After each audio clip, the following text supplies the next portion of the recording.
Dahil, oo, nakita niyo naman yung kasinungalingan. Eh, gawa-gawa paraan na lang yun, Attorney Harry Roque. arrest. Nako. Kasi bakit dapat walang warrant dapat in-issue nito? Kasi ang nakalagay sa warrant of arrest, binasa natin, mali, may typo error, nakalagay doon, non-bailable. Yes, yes, yes. Good morning mga kasama. Andito naman tayo, si Kuya Gus nagbabalik. At syempre, kung di ka pa nakasubscribe, pasubscribe na lang po at hit mo na rin yung bell para lagi kang updated sa ating mga video. Pag hindi nila kaya, aresto. Pag hindi na kaya sabayan sa pambabatikos, o kailangan ipa-aresto. Yan ang mga banat ng mga ulupong. Ha? Si Kuya Jason sa inaresto ho. Bakit? Dahil hindi nila kaya. Hindi lang mapatahimik. Sinasabi ang katotohanan. Ano pa gusto nyo? Kinasuhan nila yung mga nagpapakalat daw ng kung ano-ano. Eh, alam nyo, nasa inyo rin ang pagkakamali. Di ba? Kung gagawin yung palaisipan kung ano yung katayuan ng kalusugan ng panggulo nyo, talaga ang tao ay magkakaroon ng kuro-kuro. Bakit hindi nyo kasi ilabas? Tapos sasabihin nyo, ay nagpapakalat yan, nagpapakalat. Hindi ho nagpapakalat. Kayo ang may mali. Di ba? Kayo dapat ang nagsasabi sa taong bayan kung meron bang malubhang sakit o hindi ba maganda ang kalagayan ng kalusugan. Tapos ngayon, eto, aarestuhin nyo. Wow naman, ipapamukha nyo sa tao na magaling kayo. Eh, malapit na ho naman ng 2028. Ngayon, nagsisimula na nga eh. Diba? Nababack to yun na sila ng Supreme Court. Ano nangyari?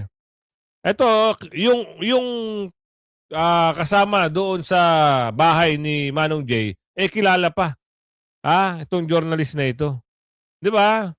Alam naman ni Manong Jay kung ano ito. Ano ba punot dulo nito? Pamumuliti ka din. Diba? Hindi nila kaya. Kasi supporter ito si Manong Jay ng mga Duterte. Hindi na kasi nila kayang bilugin ang ulo. Ano ba naging pag-ayaw ni Manong Jay sa mga durobong politiko? Ayaw ni Manong Jay, ayaw niya ng durobong, gusto niya. Yung tapat. Kaya sinuportahan niya mga Duterte. Ngayon, di kaya kasi maingay ang mama. Ito na. Sinimulan na ng tinapat pa ho na holiday. Ang mangyayari dito, hindi ko alam kung no bail o bail. Kaya panoorin natin yung video dito kung paano siya inaresto.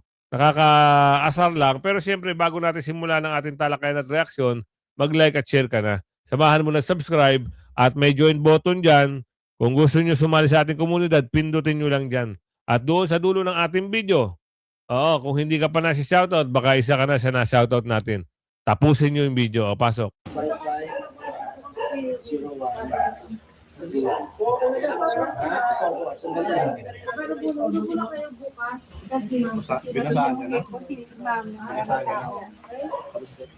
Cancel muna. Nak, Dami naman ako, pati may media. sabi mo yan, pambilya, no? Ba't may media ba? Ay, Hindi ko naman hawak yung media. saan ka nang galing? Diyan, Dahil sa ingay ng mama, patungkol dito sa nasasabing issue, ganyan sila kagarapal. 'Di ba? Kailangan nilang ipakita sa taong bayan na sila ay makapangyarihan. Sino? 'Di ba? Isipin nyo. Ang mama ay nagsasabi lang ng katotohanan kung ano ang dapat. Kaso nga lang, talagang matindi rin ang mga pagmumukha nitong mga alagad.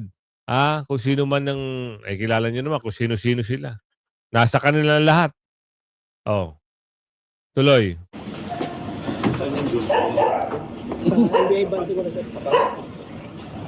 Did you expect this to happen? No, I was ready to post my bail kanina. Opo. Kaya lang, wala pang warrant kanina eh. Yan ang katanungan. So wala pang warrant kanina, nagawa nila ng kwento. Mabilis lang sila umaksyon. Ngayon, ipapamukha nila, kayang-kaya nila ang mga bumabatikos sa kanila. Pero ano ang katanungan dito? Hinahanap nila si Saldico. Yun ang pinaka-issue dito eh. ano na lang to si Manong Jay eh. Parang damay na lang to eh. Dahil nga wala sa katinuan, ayaw sabihin kung ano yung kondisyon ng kalusugan, nandadamay na lang. Kinatawa ng Sesya, kinumpirma kay Bonget na nakakulong si Saldico. Kita nyo, kasi kinakakulong daw. Eh dahil ayaw nga mapahiya, nagkakuntsaba na lang siguro di umano. Alamin nga natin to, kinumpirma daw. Ha? Pagpulong si Pangulong Bongbong Marcos sa mga kinatawan ng France at Czech Republic pero bigo pa rin siyang malaman kung nasaan na ngayon si Zaldico. Live mula sa TV5 Media Center, nangunguna sa balita si News 5 Palace Correspondent Maricela Lili. Maricela, anong impormasyon na nakuha ng Pangulo mula sa mga pulong na ito? Jiggy, bigo pa nga rin si Pangulong Bongbong Marcos na makakuha ng mas marami pang impormasyon tungkol nga dito kay Zaldico, bagamat nagkaroon na siya ng pulong kasama ang Ambassador ng France at ang Chargé d'Affaires ng Czech Republic sa Malacanang kahapon. Ang malinaw, pambungad pa lamang daw ng Chargé d'Affaires ng Czech Republic kay Pangulong Bongbong Marcos, kinumpirma niya na tama raw yung naunang anunsyo ni PBBM na nahuli etong si Zaldico dahil at na-detain dahil nga raw sa issue ng travel documents. Pero Nakita nyo? Siguro na, umarte na lang mga ito. Dahil na walang tiwala talaga eh. Nagdrama-drama sila, nag-announce sila na nahuli. Ngayon, nagpatawag kumari ko. Di umano, kailangan natin magpamedya. Oo, kunyari, i-confirma nyo na nahuli nga doon sa bansa nyo at sasabihin natin sa taong bayan namin, na nahuli na hindi ako sinungaling, unggoy! Ang sakit niyo sa banks. Lahat na lang. Ito, isang ano na naman to. Kunyari, pinatawag nila ito. At kunyari, nagkausap at kinumpirma. Nako po. Baka mamaya magsalita yan eh. Wala. Meron bang boses dyan na kinumpirma na talagang baka mamaya business meeting yan. Naghahanap kayo ng pwedeng trabaho sa mga Pilipino tapos isasabay nyo pa yung mga eksena na yan. Nagtatanong lang ho maliban dyan sa ibinigay na impormasyon na yan ng Czech Republic, wala pa ring malinaw na datos kung gaano katagal na balagi sa Czech Republic etong si Zaldico at kailan siya umalis sa Czech Republic, kailan siya nakarating ng France. Pero ang sinasabi nga ni Pangulong Bongbong Marcos, malinaw daw ipinarating niya sa France at sa Czech Republic na dismayado siya sa turnout of events dito sa nangyari kay Zaldico. Unsatisfactory raw talaga etong nangyaring development sa kaso ni Zaldico. Pakinggan natin ang sinabi ni Undersecretary Claire Castro. Nako yan. Sa Czech Republic at saka sa bansang France. At muli, ang sabi nila, hindi po sila makakapagbigay ng impormasyon lalo na't kung may individual case for a political asylum. Ang payaso, ayan na naman. Nagkwento na naman ng kung ano-ano. Totoo na kaya yan sinasabi nyo? Alam nyo, kahit magsabi kayo ng totoo, ang tao, parang iwas na sa inyo, pinagtatawa na kayo eh. Paano masabi? Diba?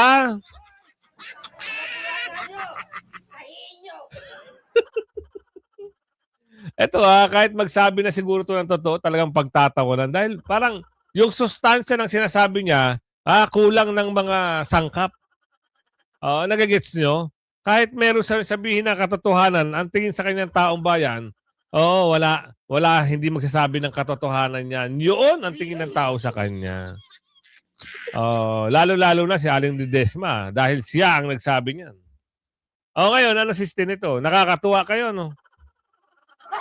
Paano nyo mapapaniwala ang tao na talagang sinabi ng mga taga-Czech Republic yan? Baka sabi nyo lang yan, sabi ni Aling Marie. So yun lamang po ang nakuha na impormasyon natin kahapon kasama ang Pangulo. Si Pangulo ang nakipag-usap at sinabi po niya na dismayado po siya sa nangyari at very unsatisfactory yung naging result.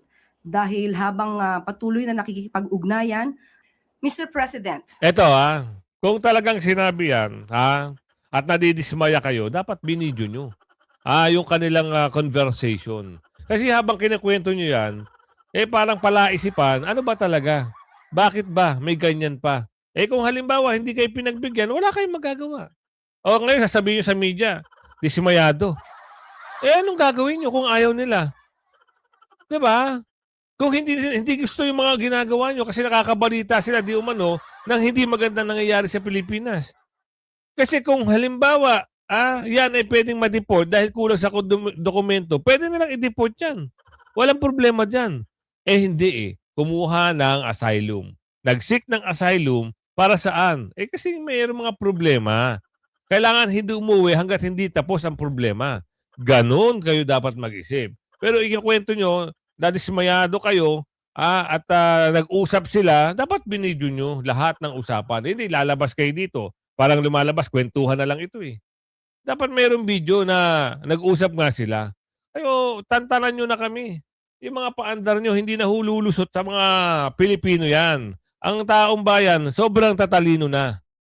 Di ba? Dahil hindi nyo kaya, ang mga nangyayari ngayon sa mga pasabog ni Kuya Jason sa, eto na, nagawa na nila ng paraan. Mapapatahimik nyo ba si Jason sa? Hindi, sanay na sa oblo yan. Di ba? Saka talagang bumabati ko siya. Pag mali, mali. Hindi pwede pag mali itatama. Mali yun. Saan ka nakakita ng mali? Ginagawang tama. Yun yung mga nagbebendalo. Ang saklap, no? Posibleng pag-aresto kay BP Sara versus BP Sara, kinumentuhan. Yan ang huwag niyong gagawin. Posibleng pag-aresto kay BP Sara, gagawa niyo ng kwento. Diyan kayo magkakaproblema sa taong bayan. Hindi ho sa kwentong kutsero. Kasi, bakit nyo aarestuhin? Diba? Arestuhin nyo yung mga nandurobo ng mali-malita. Hindi nyo pa nga nauumpisa na siya sa atin yan. At imbestigahan dyan sa Blue Ribbon eh. Meron naman kayong paandar. Nako. Alamin natin hindi sa usapan dito. Kamusta kayo? Opo, ma'am, assessment nyo lang po dito sa naging impeachment proceedings sa House Committee on Justice po. Well, hindi pa ganito, no? Parang hindi yata ko kayang sabihin na pwede na natin tawagin itong impeachment. Medyo impeachment proceedings kasi magiging technical din yan later on. But ang nakita ko na nangyari doon sa proceedings to determine kung mayroong probable cause ay medyo, how would you call this? Kumbaga, kahit ordinaryong mamamayan na nanonood dito ay magtataka at magdududa sa presentasyon o sa pagtatanggap ng ebidensya dito. Halimbawa, kung napansin ninyo, in the course, no, ang ginagawa nila, mayroong complaint, mayroong mga attachments yung complaint, at ang sinasabi nila ay magtatanong lang sila ng clarificatory questions. Gayunpaman, matapos ang pagtatanong ng clarificatory questions, may biglang magma-manifestation. At doon sa manifestation, nagpapakilala ng panibagong ebidensya na hindi naman kasama doon sa reklamo o sa mga attachments nito, o minsan hindi related doon mismo sa pinag-uusapan na impeachment or any acts of impeachment. Bukod pa dyan, mayroong mga pinag-uusapan tungkol sa nakaraan pa na gawain di umano ng ating Vice Presidente na hindi naman sakop ng impeachment or hindi sakop ng kanyang pagtermino bilang Vice Presidente. At alam natin na ayon doon sa Duterte versus House of Representatives na kaso ng Korte Suprema, sinabi ng hukuman na ang maaari lang ay i-allege ang mga acts committed during the office kung saan pinai-impeach siya. Kung bukod pa dyan, mayroon of course may konting confusion tungkol doon mismo sa tinatawag nga na report ng AMLC, may konting confusion sa interpretasyon ng mga transaksyon at iba pang mga so-called evidence na ini-introduce nila. So hindi ito ayon sa proseso at tila hindi naman fair. So kahit sinong nanonood dito, naging parang free for all na pagkakataon ng ilang mga mambabatas natin na magkaroon ng na may sabihin at i-interpret ang facts, ang data, at alleged na gawain ng ating Vice President. Yan lahat yung mga bintang nila dito sa ating presidente na si BP Sara. Presidente na tawag natin, alam naman natin talagang doon din ang pupunta nun eh. Ginagawa nila ng paraan yan dahil gusto ng pabagsakin at hindi na makatakbo. Ngayon, sa May 4, meron naman silang paeklat. Meron naman silang paandar. Na ano, Kuya Goods? Meron daw doon, magbobotohan na at iakyak na sa plenary, pagbobotohan sa plenary, kung sino yung mga boboto ng 1/3. Alam naman namin eh. Doon yung makukuha at doon yung maisasagawa yung plano nyo kay BP Sara. Alam ng taong bayan yan. Pero ang tanong dito, kung ano ang makahignan na niyan sa Senado. Kasi kahapon nagkaroon na ng kukus. Malamang sa malamang dyan, hindi na rin matuloy yan. Kasi di ba 2/3 ang kukunin sa Senado. Sino-sino ba yung mga re-electionist? Sino-sino ba yung mga posibleng hindi sumang-ayon sa impeachment? Kasi yung dalawang Estrada, isang re-electionist at isang tatakbo. Dalawa, sabihin natin. Hindi, sino bang re-electionist? Tsaka danas nila kung ano yung impeachment na yan dahil nangyari yan sa kanilang tatay. Dito kay former President Erap Estrada na nagawa ng kwento dahil sa impeachment na yan. So ano magiging sumatotal niyan? Wala. 'Di ba? Sabi naman nila noon pa hindi kami pabor sa impeachment na yan. Ang magkapatid na Cayetano, sabihin natin, si Alan at si Pia, hindi rin siguro papabor yan. Doon lang sila bibilang sa mga talagang, ito si Tuta, si Pinky, si Bombom, si Koki, si Kiko, si Virus, sabihin natin dalawang Tolpo, doon naglalaro yung impeachment na yan. Pero sabi ko nga sa inyo, magaling at nag-aadya na universe sa simpatya ng tao pa lang dito kay BP Sara, sa mga Duterte, tatapusin at kakalusin na ang kanilang mga karir sa politika. Itong mga lalaban at sabihin natin, sila yung mga may kagustuhan na ma-impeach si BP Sara. Doon na naglalaro at matatapos ang kanilang karir sa politika. Yun ang ating assessment dyan. So, ano nangyari sa mga kay Kuya Jay? Dito kay Kuya Jay. Ano ba nagawa ni Kuya Jay? Kasi ang usapan dito, pinakalat daw ni Kuya Jay yung medical problem nito ni Bangag. Mali nga kayo eh. Hindi nyo nga nilalabas yung medical record eh. Meron ng mga kuro-kuro, meron ng mga bagay-bagay na tanong ang taong bayan. Bakit tinatago nyo? Imbis na sabihin nyo sa Sir, taong ang update bayan. kay Manong Jay Sonsa. Nandito kami sa NBI. So, of course. Wait lang, attorney. Ibig sabihin, dapat sinabi na nila, kasi dapat sa kanila magmula. Ito, malakas ang panggulo. Walang sakit. Wala. Tinago pa nila hanggang sa nagkaroon ng mga usap-usapan, mayroong mga lumabas na issue, may lumabas na gantong balita. So, ito si Manong Jay, nilabas na lang kung ano yung dapat sabihin ng payaso. Dapat kayo ang umaaksyon. Ito, si Manong Jay, siguro nakakuha siya ng record, ginawa niya lang, hinayag niya lang sa ating mga kababayan. Yung standard operating procedure dito, yung medical siya, yung mga may picture sa NBI, and nandito siya ngayon. Then after here sa Pasay, ilipat siya sa NBI Detention Center doon sa Muntinlupa. Opo. Considering, sir, yung edad ni Manong Jay, isa rin po ba yan sa inyo pong ginigit dyan sa NBI? Yes, we are requesting na sana bigyan ng konsiderasyon kasi first, senior citizen na si Mr. Jay Sonsa and naisakit pa. Tapos yung mali yung inisyo ng court na warrant of arrest. Nako. Kasi bakit dapat walang warrant dapat inisyo nito? Kasi ang nakalagay sa warrant of arrest, binasa natin, mali, may typo error, nakalagay doon non-bailable or not bailable. Ang problema, ang kaso niya ngayon is unlawful publication.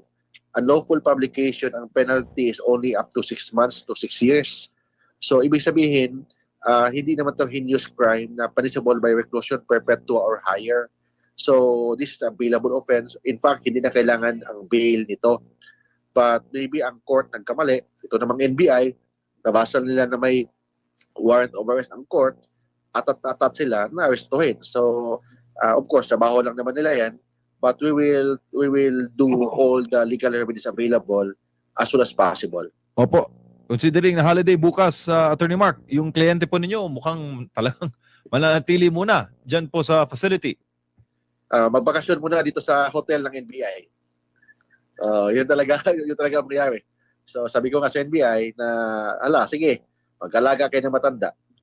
Opo. At ano nga yung sir, pinag-ugatan ng kaso na ito? At 'di ba, meron tayong tinatawag na freedom of speech. Pasok po. Yan ang dapat na binibigay nila sa taong bayan, yung freedom of speech. Dahil kung ayaw ng taong bayan, ayaw ng tao, kung hindi nila satisfied sa nangyayari, payagan nilang maghayag. Bakit yung mga bayan-bayan diyan, mga taga-mountain, 'di ba? Minsan sa Menjola pa nagsasalita. Wala talaga. Oo. Ito. Alamin natin itong usapan kay Attorney Harry Roque. Dahil nga doon sa pinagmamalaki ni Payaso ng Palasyo na wala silang nakuhang nadismaya pala sila doon sa Czech Republic o sa France. Bakit kayo madidismaya? Dagdag kahiya naman kasi wala silang nakuhang sagot sa ambassador ng France. Ipasok natin ito. Ay nakipagkita sa charge d'affaires kasi wala pang ambassador ang Czech Republic sa Pilipinas at sa ambassador ng France. Pakay ng presidente mismo na mapabalik nga sa Pilipinas itong si Zaldico. Alam niyo, hindi ko talaga maintindihan bakit ayaw pa lubayan ng palasyo ng presidenteng Bangag at ni Claire Castro itong issue ng pagkakaaresto, pagkakahuli kay Zaldico. Yan. Napahiya Hindi, napahiya nga At mapapahiya sila. Dahil nakita nyo naman, yung kasinungalingan. Gawa-gawa paraan na lang yun, Attorney Harry Roque, na ipakita sa taong bayan na talagang, meron silang ginawa. Kaso nga lang, wala Ikaw ba naman mag-announce ka, palpak, tapos sasabihin mo, tuloy. kayo. Kahit anong gawin yung palusot, pahiyang-pahiya kayo. Bakit? Kasi malaya si Zaldico. Yan. Ang sinabi nyo, nahuli. Pag ibig sabihin na nahuli, English translation, nahuli, nadakip, Caught. naaresto, di ba? Nahuli. Ang Tagalog version, tignan natin kung anong English translation ng nahuli, ha? Na-stop daw Ito nahuli in English. Okay, Na-stop. tatanungin natin. Ayun. Nahuli in English. Anong ibig sabihin ng nahuli sa English? Dali wrong spelling ako ha. Nahuli in English. Anong ibig sabihin niyan? Ito ha. Ang translation ng nahuli is caught or arrested. Di ba? Yan na po ang correct translation niyan. Nahuli siya sa Czech Republic. Ibig sabihin, she was caught or arrested. Edi napahiya kayo. Pinatawag niyo pa yung taga Czech Republic. Anong sabi? He was, ewan ko kung totoo una-una, itong si Auntie Claire, siya ay tagapagsalita ng Presidente ng Pilipinas. Bakit siya nagsasalita para sa Charge d'Affaires ng Czech Republic? Actually, wag nating pansinin ang sinabi niya kung ano daw yung di umanong sinabi ng Czech Republic. Kung gusto magsalita ng Czech Republic sa publiko, magre-release na official statement ng Czech Embassy. So yung sinabi niya na tama daw yung sinabi, ang sabi ni Auntie Claire, tama daw yung sinabi ni Presidente dahil na-detain daw si Zaldico sa Czech Republic. Unang-una, napakahirap paniwalaan yan kasi hindi naman spokesperson ng Czech Republic si Claire Castro. Tama! Ante Claire, diyan ka lang sa presidente mong bangag. Walang ibang kukuha sa'yo dahil equal kayong tagakalat ng fake news na mag-amo. Kaya ang tingin ko, magagalit pa ang Czech Republic kapag ikaw ay nagsalita para sa kanila. Pero sabihin na nating totoo yung sinabi na na-detain, ibang-iba po ang detention sa nahuli, caught, or arrested. Bakit? Dahil yung detention na sinasabi po nila, hindi yan dahil sa siya ay merong kriminal na ginawa. Hindi yan dahil sa red notice alert. Hindi yan dahil sa request ng Pilipinas. Hindi yan dahil sa extradition case. Hindi yan dahil sa criminal arrest. So, Yan po, kung totoo na sinabi ng Czech Republic, ang detained is just for verification on his immigration status. Pero whatever that decision may have been, the reality is pinalaya siya. So walang dahilan para i-detain, i-arrest, i-apprehend si Zaldico kasi pinalaya. Anong dahilan? Well, ayan. Dagdag kahihiyan na naman. Kasi hindi na naman napagbigyan ang Marcos Jr. Alam mo, Ante Claire Marcos Jr., itigil nyo na yung napakataas na pagbilib ninyo sa sarili nyo. Tama. Totoo, presidente kayo. Pero tingin ko, kung merong ranking sa pinaka-respetado at pinaka-binabaliwalang presidente, mangunguna si Marcos Jr. dito sa binabaliwala bilang presidente. Bakit? Kasi notorious. Dadalawa lang silang presidente sa daigdig na kumpirmadong humit-hit-hit ng cocaine. Aray ko. Ang kasama niyang isa pa si Zelensky. Pangalawa, ilan bang presidente ang walang college degree man lang? Minsan nga, nakakita ko ng mga listahan ng mga may PhD. Napakadami palang heads of state sa may PhD. Si Marcos, high school graduate. Pangatlo, doon sa listahan ng mga pinakakurap na bansa ngayon sa buong daigdig, nasa top 3 na tayo ngayon. Dapat nga top 1 dahil kay Marcos. Paano naman magkakaroon ng kredibilidad ng isang presidente na isa sa pinakakurap na bansa sa daigdig? Wala na ang college degree, drug addict pa. So sa tingin ko, napakayabang mo naman, Mr. President, na akalain mo na palibasa, pinatawag mo mga ambasador, makakakuha ka ng impormasyon.